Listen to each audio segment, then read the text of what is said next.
নমস্কাৰ বন্ধু বান্ধৱীসকল, আজি আমি জানিম মা দুৰ্গা দেৱীক কি ফুল অৰ্পণ কৰিব লাগে।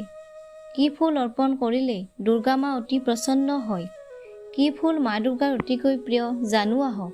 এইটো ভিডিঅ'ৰ জৰিয়তে বন্ধু বান্ধৱীসকল, আমাৰ হিন্দু ধৰ্মত বিভিন্ন ধাৰ্মিক কাৰ্যত ফুলক অতি মাহাত্ম্য দিয়া হৈছে। আমাৰ জীৱনতো ফুলৰ বহুত মাহাত্ম্য আছে। ফুল ভগৱানৰ অনুপম সৃষ্টি, যাৰ সুগন্ধত আমাৰ ঘৰৰ অশুভ শক্তি দূৰ হৈ যায় আৰু ইয়াৰ সুগন্ধই আমাৰ মনকো শান্তি দিয়ে। আমাৰ দেশত ভগৱানক প্ৰসন্ন কৰাৰ কাৰণে তেওঁলোকৰ প্ৰিয় ফুল অৰ্পণ কৰাৰ নিয়ম বহুত আগৰ পৰা চলি আহিছে। বন্ধু বান্ধৱীসকল, ভগৱানৰ পচন্দ অনুসৰি তেওঁলোকৰ পূজাত সেই ৰঙৰ ফুল অৰ্পণ কৰা হয়।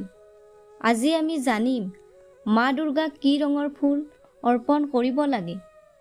বন্ধু বান্ধৱীসকল, মা দুৰ্গাৰ অতিকৈ প্ৰিয় ফুল, যি ফুল মা দুৰ্গাক অৰ্পণ কৰিলে অতিকৈ প্ৰসন্ন হয়, সেই ফুল হৈছে ৰঙা গোলাপ আৰু ৰঙা জবা।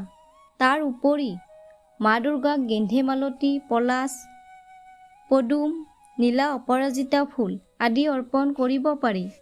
মা দুৰ্গাৰ অতিকৈ প্ৰিয় এইকেইবিধ ফুল দুৰ্গা পূজাত মাক অৰ্পণ কৰিলে মা দুৰ্গাই অতিকৈ প্ৰসন্ন হয় আৰু ভক্তৰ মনৰ কামনা পূৰ্ণ হয়।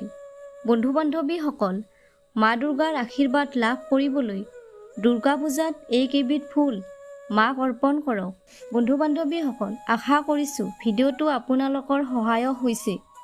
মোৰ এনেকুৱা ভিডিঅ'বোৰ পাবলৈ চেনেলটো ছাবস্ক্ৰাইব কৰিব আৰু ভিডিঅ'টো লাইক কৰিব।